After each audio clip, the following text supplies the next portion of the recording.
એક વ્યક્તિએ ફોન પર મને પૂછે કે મારે બિઝનેસ એનાલિસિસ કરવું હોય, કંપની અને સેક્ટરનું એનાલિસિસ કરવું હોય તો કેવી રીતે કરવું જોઈએ અને એનાથી શું ફાયદો મને મળી શકે છે.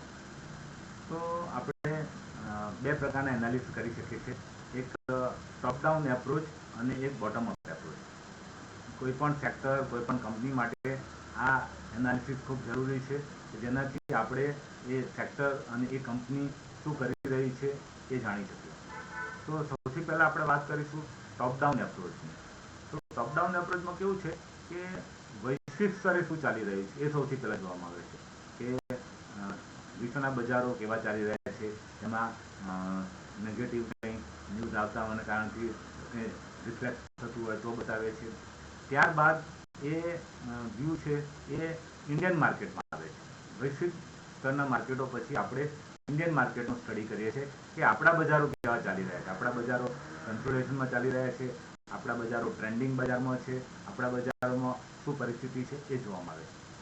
ત્યાર પછી એ સેક્ટર કયું કામ કરી રહ્યું છે. ધારો કે આઈટી સેક્ટર હોય, ફાર્મા સેક્ટર હોય, બીજા સેક્ટર હોય, એ સેક્ટરનું પરફોર્મન્સ કેવું છે.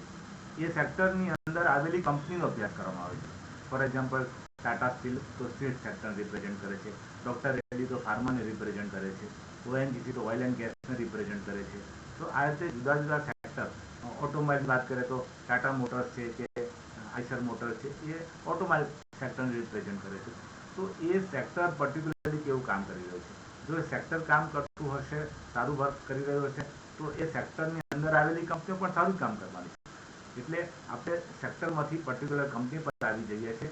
એટલે આપણો એપ્રોચ ટોપથી ડાઉનમાં થયો. ટોપ ઉપર આપણે વર્લ્ડ ઇકોનોમી જોઈ, પછી આપણે ઇન્ડિયન ઇકોનોમી જોઈ, ઇન્ડિયન ઇકોનોમી પછી આપણા માર્કેટ જોયા, માર્કેટ પછી સેક્ટર જોયા અને સેક્ટર પછી આપણે પર્ટિક્યુલર કંપની જોઈ. એટલે આ એનાલિસિસ ખૂબ સારું પડે છે અને મારો પોતાનો વર્ષોનો અનુભવ બતાવે છે કે ટોપ ડાઉન એપ્રોચથી તમારું કંપનીનું સિલેક્શન ખૂબ સારું થાય છે. તો એક આ વસ્તુ ધ્યાનમાં રાખવા જેવી છે. બીજો છે bottom up approach. Bottom up એપ્રોચમાં કેવું કરીએ છીએ કે આપણે પર્ટિક્યુલર કંપની છે એ પર્ટિક્યુલર કંપનીનો અભ્યાસ કરીએ છીએ, કંપનીના ફંડામેન્ટલ જોઈએ છે, કંપનીના ટેકનિકલ જોઈએ છે, કંપની શું કરી રહી છે એ જોઈએ છે અને એના પિયર ગ્રુપ કે એ જે સેક્ટરની કંપનીઓ સાથે જે સરખામણી થઈ શકતી હોય એ કંપનીઓ શું કરી રહી છે એ જોઈએ છે. ત્યાર પછી એ સેક્ટર એનાલિસિસ કરીએ છીએ. એટલે જે ટોપ ડાઉન એપ્રોચ છે એની રિવર્સ પ્રોસેસ કરીએ છીએ. એટલે એ પણ એક બીજું એનાલિસિસની પદ્ધતિ છે. મારી દ્રષ્ટિએ ટોપ ડાઉન એપ્રોચ ખૂબ સારો રહે છે કારણ કે એમાં તમને વૈશ્વિક બજારોથી લઈ અને આપણા બજારો સુધીનું બધું એનાલિસિસ ખબર પડે છે.